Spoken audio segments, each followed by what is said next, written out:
sale of the Rimrock property. May I, Your Honor? Yes, that's what I'm asking you. Yes. I appreciate what you stated about not changing the previous judge's orders, but that did happen with where the money would be put in that, because she had stated that it was to go into a joint trust account for the respondent and I, and then the orders after hearing were changed from the minutes. Eventually, I did apply for needs-based attorney's fees to you, Your Honor, and that was denied, and it was stated to wait till the sale proceeds of the home. But I don't know if you know about Knox versus Knox. That's what happened to her. Was she applied for the needs-based attorney's fees. She had to go through a trial and all the proceedings without representation, and it was fatal to her premise. And that was the reason for her relief that she requested at the Court of Appeals. But in 2030, it states very clearly that Mr. Anaya, the problem is, and I'm not saying that the arguments you have lack merit, but that's not the issue that's for me today. In order to, I have to decide certain issues that are before me at any given time.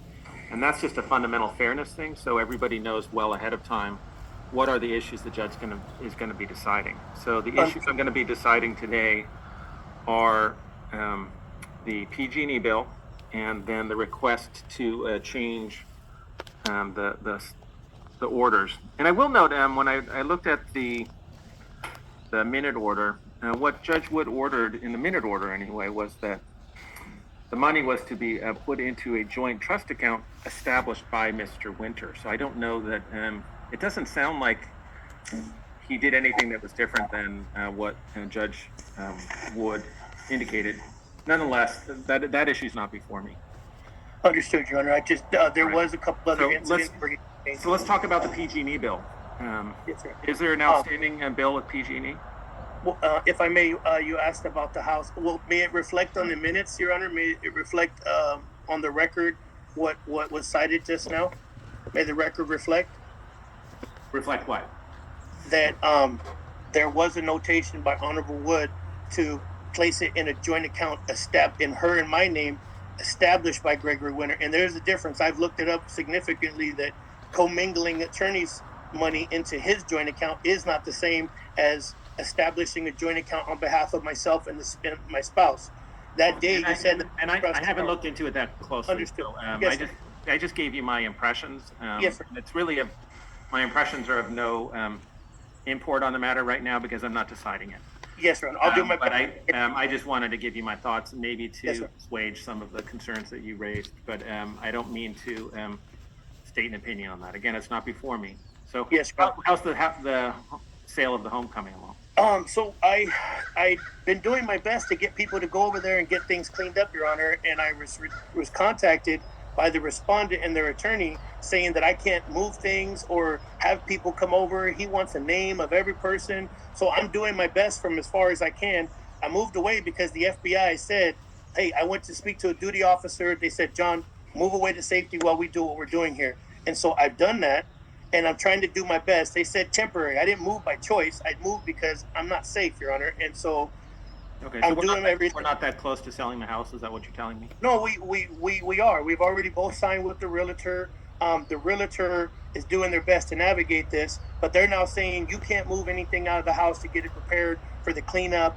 I've asked my neighbors. I've asked our pastor that married us both to remove furniture that we've had that came with the house, and that we paid $100 for, and they're saying no. If you move anything, you violate the ATROs. But the ATROs state that for the necessity of business, or for the for the necessities of life. And I've repeatedly come under attack about the ATROs when I'm utilizing things in the necessity of life and doing my best to.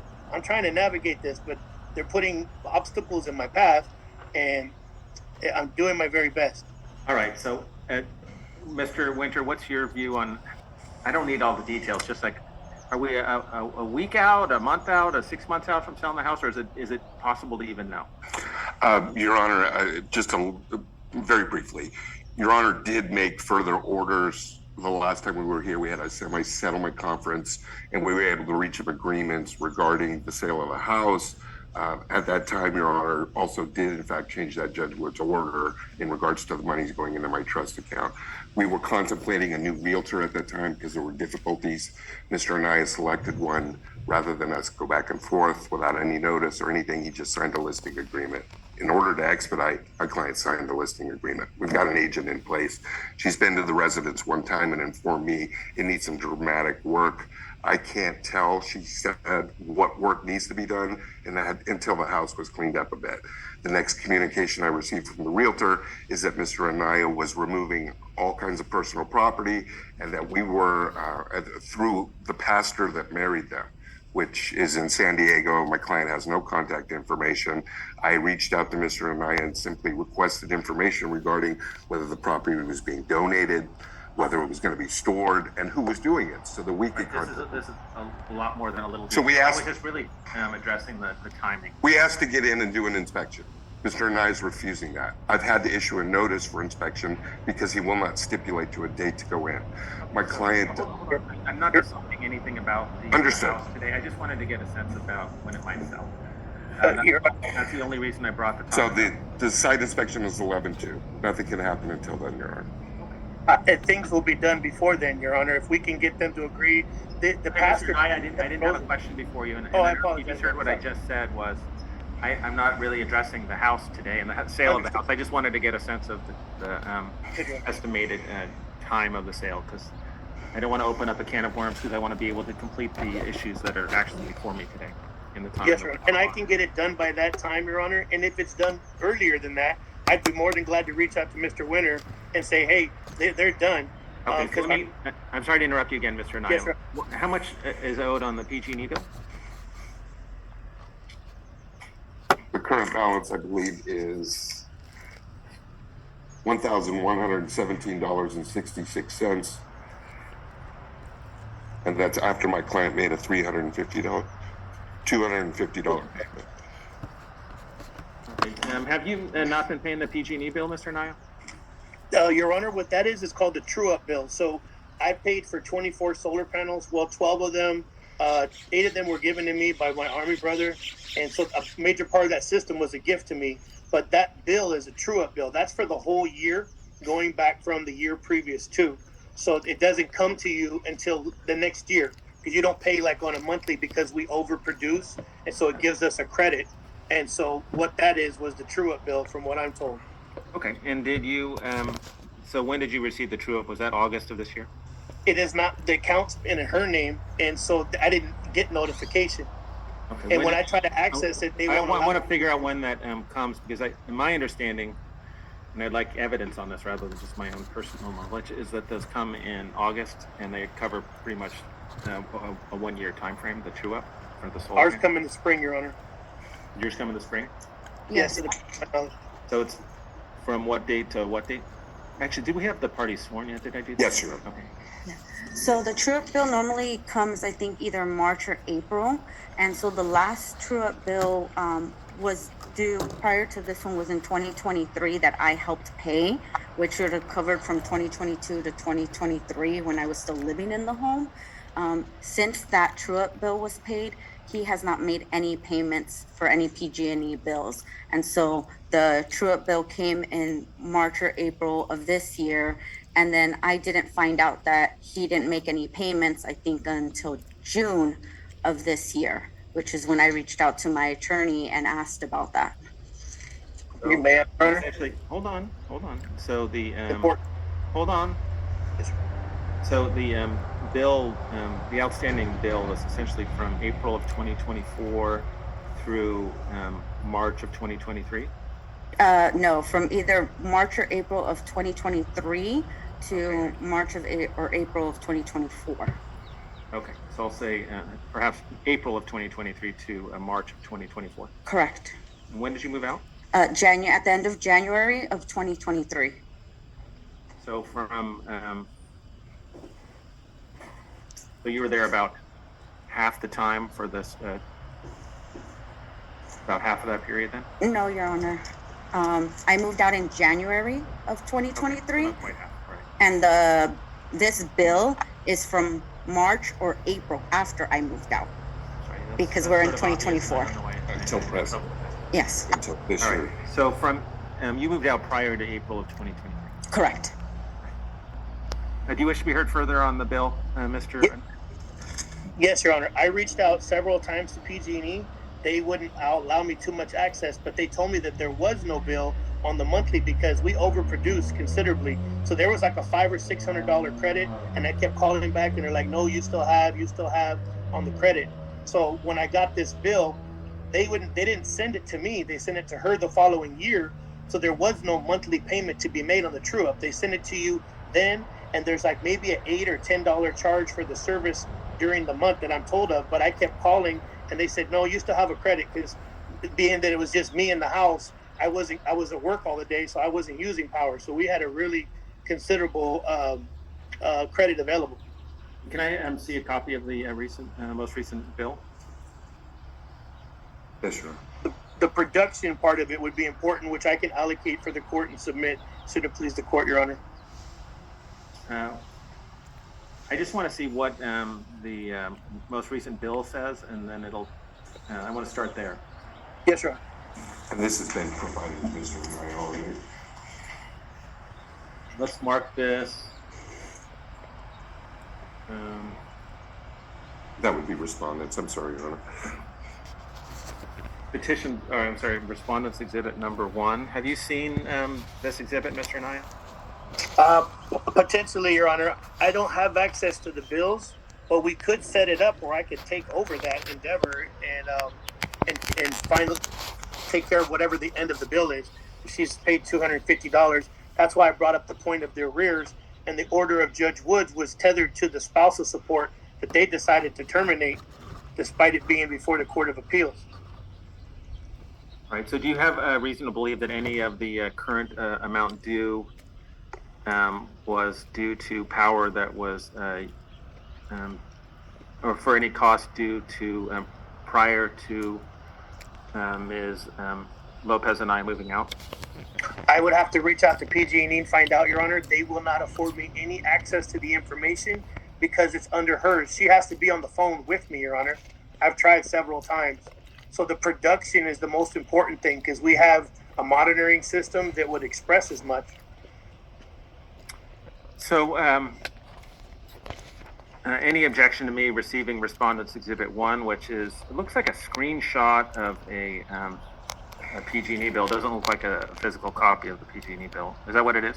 That's what it is, and it was emailed to Mr. Anaya on Wednesday or Tuesday of this week, Your Honor.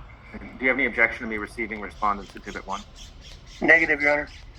All right, so Respondents Exhibit 1 is received.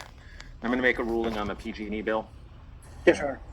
Would there be an allowance to offset what was not, when Honorable Wood made the order? That's why I keep mentioning about the arrears. The order was set in place after months of when the request was made, and I wasn't granted an arrears that would help offset some of these costs that were placed on me, and like the cost of her vehicle and everything that I paid. It was I was ordered. As I mentioned, Mr. Naya, without commenting on the merits of that request, Understood. It would be a violation of Ms. Lopez and Naya's due process rights to make those rulings without having proper notice of the request. So it's another way of saying is that it's not properly before the court today. Understood, Your Honor. I find that Mr. John Anaya, the petitioner, was living in the home for the time that these charges were incurred, and Mr. Anaya will be responsible for paying this bill in total. And I'm going to order that you pay that bill as soon as is reasonably practical, Mr. Anaya. I would prefer if they could afford me the ability to communicate with PG&E, I could have done that a long time ago. I did ask the respondent several times to initiate it over to me, and then they could have put the bill to me, and I would take care of it, set up a payment plan or what have you. But they won't even. Let me talk to Mr. Winter about facilitating the payment getting made. That's not my question. How do we get him on the bill? Mr. Winter, how do you? Your Honor, I was inquiring as to not just the access, but transferring the bill into Mr. Anaya's name. They indicated they would not do that until the bill was paid in full. Right, and that was what I was going to expect, was PG&E is not going to transfer the out of someone's name while they still owe money. So Yes, get Your Honor. paid? And it sounds like Ms. Lopez Anaya is not against having it transferred into your name, but it has to get paid first. Yes, Your Honor. And Okay. because of I don't have spousal support or any other means, and because of the actions on March the 15th, I'm gonna lose my business. I've had to move away for safety. There's a lot of undue. I don't have a lot of money, so that's why I'm setting up a payment plan with them. I know PG&E can say that, but I'm sure there's a reasonable measure to make payments on that, considering everything. Well, one thing we could do is if Ms. Lopez Anaya wishes to do this, she could pay it subject to reimbursement for the funds out of the sale of the home. You want to agree to that? The problem with that, Your Honor, is we don't know when the sale is going to. I mean, we contemplated sale in May, and here we are. Just say no. You don't want to do that if you don't want to do. Thank you, Your Honor. No, we don't. All right. So I'm going to order Mr. Anaya to pay that as soon as he can. He's indicated multiple times that he's indigent. He can't pay it. So I don't know that it's. I don't know what's going to happen, but I will make the order that Mr. Anaya is responsible for that bill. Mr. Winter, what order do you suggest I make regarding Mr. Anaya paying that? Can he pay someone else's PG&E bill? Yes, my client has granted him access to the account. According to her, when did that occur? After I moved out, because the year prior, there was a true-up bill that I paid half of it with him, and so I granted him access to that account, and he paid the true-up bill. Okay. Well, Mr. Anaya, when you go to PG&E either at an office or online, if they don't permit you to pay the bill for whatever reason, which I find unlikely, contact Mr. Winter and he'll help facilitate the payment of that bill. Thank you, Your Honor. All right, let's move on to the request for a change in spousal support and child support. So these orders were made at the same time, which was by Judge Wood on September 7. And my understanding of what Ms.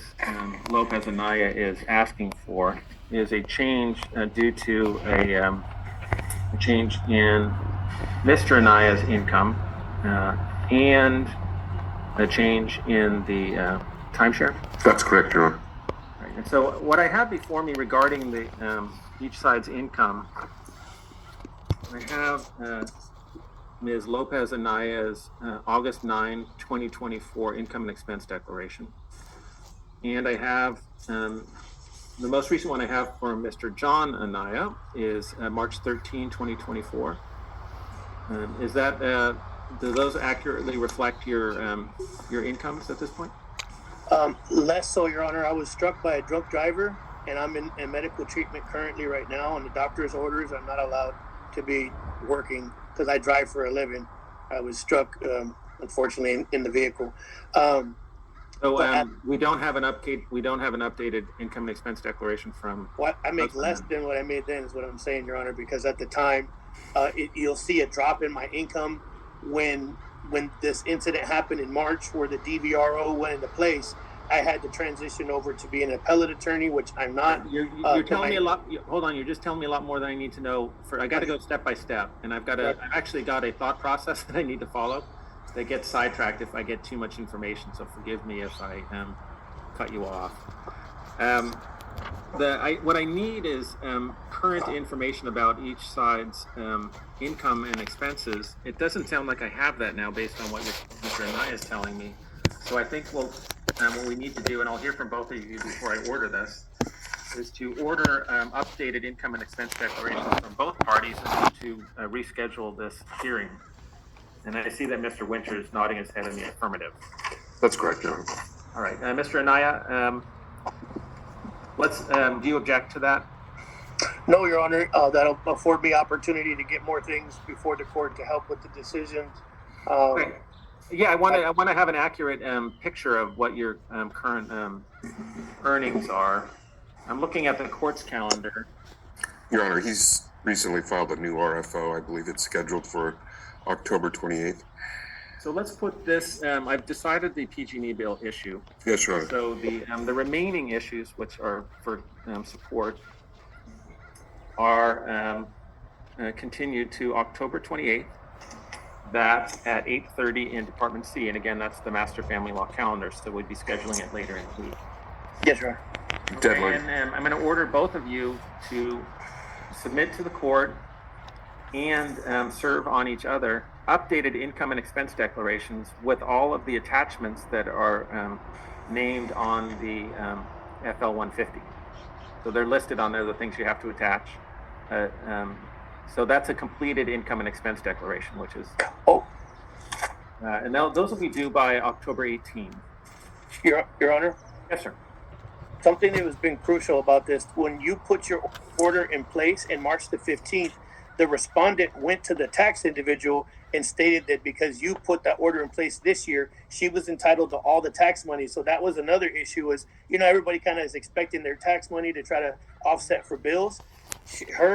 And she went to the tax lady and said that your order afforded her all of last year's. And the IRS said that's not true. It would be moving forward into this year. So she seized all the money. The year before, it had been put into a joint account for both of us. She went and seized all the tax returns and utilized your order, which denied me a considerable amount of money, which created an additional hardship. I'm an independent business owner, and those. What do you ask me to do about that, Mr. Anaya? To factor that into the issue, because okay, well then I will let you. Can she be ordered to show how much that? Mr. Anaya, I'm not deciding it now. If you tell it to me now, and then I have to make, I have a hearing a month from now, I'm probably not going to remember what you told me. So I want to have the hearing on all of the relevant factors at the time for the hearing. Understood, Your Honor. Okay. And so let's put the matter over to October 28th, 8:30 in Department C. One more thing, Your Honor, may I? Yes, sir. Are we there at that point that we understand what's been done here? Like, because there's going to be points, like I said, the very first day to Robert Stamps, that I have to say things to validate a premise or facilitate a legal argument that would put me in life and death circumstances. And we had that court hearing, I expressed as much to you, and I put before you, just like I had to put before Honorable Wood, which under evidence law 1041, that was a violation of how that's supposed to go, because that's all under seal for my protection. But from the outset, I've been forced out from behind this because of the willful and intentional acts of these two right here, Your Honor. They've placed my life in danger. This isn't like a Mylar issue or like we'll talk about it later. They intentionally and willfully exposed me when the evidence was before the court that both these two knew, based on the declaration that she submitted to Judge Coletti in San Diego. She knew. She stated as much that I operated on behalf of the United States government in the clandestine operations internationally as well as domestically. And that's her own words, Your Honor. And those are not, those are facts that I don't think are pertinent to whether or not you have to pay a PG&E bill or what the proper spousal or child support amount should be. This hearing's ending now. You've made your comments. May the record reflect? Your Honor, you had one other issue before you, and that was this issue of data separation. Oh, yes. I thought we were done for today, but perhaps not. What is your position on what the date of separation is, Mr. Anaya? And do you know what that means legally?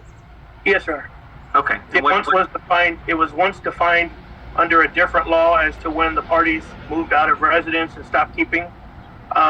You may remember that. Could you just tell me what you think the date is? Because there might not be a disagreement. I would say it would be when she, I would say January, because we were still engaged in activity, which I've been January of what? January of what year? Of 2023. January what of 2023? Let's call it the first week of January, because by then it was. Well, I need a day. A date of separation is a particular day. What is the day that you think it is? January 20th, when she left. January 20th, when she left the residence. She moved out on January 20th? Yes, Your Honor. All right. And do you disagree that that's the date of separation? We do, Your Honor. And what, what is your position? Mr. and I filed the petition for dissolution dated March 29th, 2022. He signed under penalty of perjury that the date of separation was March 29th, 2022. We filed a response in April of 2023, and we cited the 25th of March of 2022 as the date of separation. At that time, there is somebody's clear expression as to the intent to end the marriage on March 25th, 2022? Yes, Your Honor. My client had indicated to Mr. Anaya, based on his purchase of a vehicle without her knowledge and consent, that she no longer wanted to be married to him. She proceeded to look into filing for dissolution, and Mr. Anaya filed prior to. Okay, do you want to put your client on to? Is this something that we can bifurcate as an issue, or is this something that has to go? Well, I think it's important because part of your last order was that Quadros would be prepared in regards to life insurance policies, and Mr. Anaya is asking for those monies to be divided, which may help him financially. We're willing to do that, but in order for that to take place, the life insurance companies need to know what the court's ruling is on the issue of date of separation. So I will make an order today after hearing from both sides for the purpose of the Quadros. Thank you, Your Honor. You want to put your client on the stand to testify? Well, let me just ask you, what do you believe is the date of separation? March 25th, 2022. And did someone express an intention at that point to end the marriage to the other person? I did towards him. Okay, what did you say? I told him that I no longer wanted to be married with him because I was upset that he had made this purchase of this vehicle without my consent. And I told him I didn't want to be responsible for this significant purchase that he had just made. We had, up until then, a joint bank account. And so on or around that date, I went and I proceeded to obtain my own bank account. Mr. Anaya, do you have any questions for Ms. Lopez Anaya on this issue? Yes, Your Honor. I do. Okay, you may ask them I now. would like to present evidence. If you said you want to do a bifurcation, that may afford more time to show the text messages between her and I, between those two dates that would rebut what she's saying. And she said it in her own words. My question was, did you have any, do you have any questions for her right now? I'll let you present evidence in a moment. Yes, sir. You may ask her a question then. You stated while you were under oath in March that we had sex, but you didn't want to. That you allowed me to, but you didn't want to. Do you say that under oath now? I'm going to object Vegas to time, Your Honor. When are you talking about? She stated when she was under oath, Your Honor, on the March the 15th, that we had sex, but that she didn't want to. She didn't really elaborate too much on it.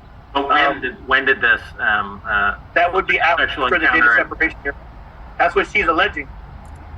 So you're suggesting that you had sexual relations after the date of, she's alleging was the date of separation? She said that, Your Honor. That's what she said to you. That after, when she said that after we filed for divorce, we had sexual relations, but that I didn't want to, but I let him anyways. That's what she said when she was on the stand that day, Your Honor. So what's the question for her right now? The question, where did this sex take place? And I'm not sure, how is it relevant?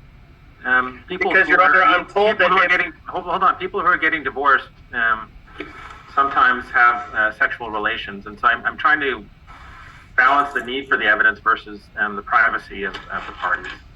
Well, Your Honor, she was on the stand and she said that we had sex. So how would that be a deviation from her privacy when that was utilized against me to negate my rights? If she's saying that we were like Dunsky and everything was over, but then we were traveling together, we were going to events, I was paying for things, she was paying for things, and I have a myriad of text messages where she said, I love you and I miss you when she went to Mexico.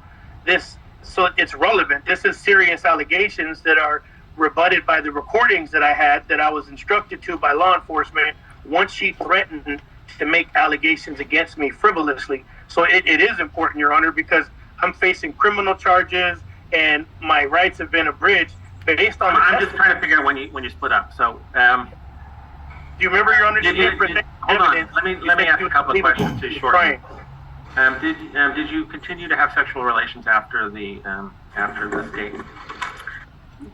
There is that one time that he's referencing to, which he, And I don't need to know the details of it, just did you or, we did one time. okay. Do you have any other questions about that, Mr. Anaya? And at a football game in Los Angeles? Are you suggesting there are more than Yes, that? Your Honor. Yes, Your Honor. Okay. Were there other incidents? No, that was the only one, Your Honor. Okay. Any more questions for Ms. Lopez Anaya? Yes, sir. Yes, Your Honor. Did we travel together as a family to sporting events or anywhere? We did do travel. Did we share?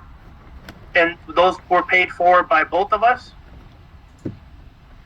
He paid some of those expenses and I paid some of those expenses. The ones that I wanted to go on, I paid for. The ones he wanted to go on, he paid for. And when we traveled to San Diego, was that to visit your family and friends or mine? When is he referring to? In your order, you said that we would travel to San Diego to visit your family and your friends. That's your writing in your declaration. Is that true? I'm not sure when he's referring to. Mr. Anaya also has ties to San Diego and also has friends and family in Southern California that he would also visit. But I'm asking if she wrote in her Just ask her what happened rather than what she wrote first. So what you do is you ask a person a question, and then if their question's inconsistent with a prior statement they've made, then you present them with the prior statement. You don't go straight to the prior statement. Understood. I'm not an attorney, Your Honor. I know, that's why I'm telling you. Thank you. Your Honor. I see that in the judicial canons here. So my question is, did you write in your... No. Ask her what happened first. Because you don't have, the prior statement is not relevant until she's given a statement that you're claiming that's inconsistent with. Have you ever committed perjury in this court? Objection relevance, Your Honor. You can answer the question. Establishing credibility of the witness, Your Honor. Foundational. The answer was no. Did you ever tell the court that my service to the U.S. government was not true? That's not relevant to this issue. So, I'm establishing a foundational honor. yeah, I'm not gonna let you impeach on unrelated issues.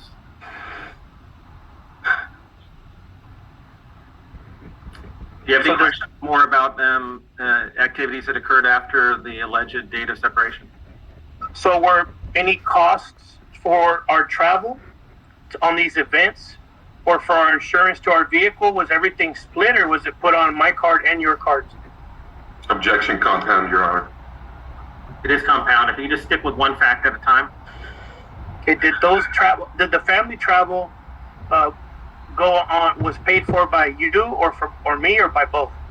Objection asked and answered. I think she already said it was paid by both. Okay, Your Honor. So, one more question.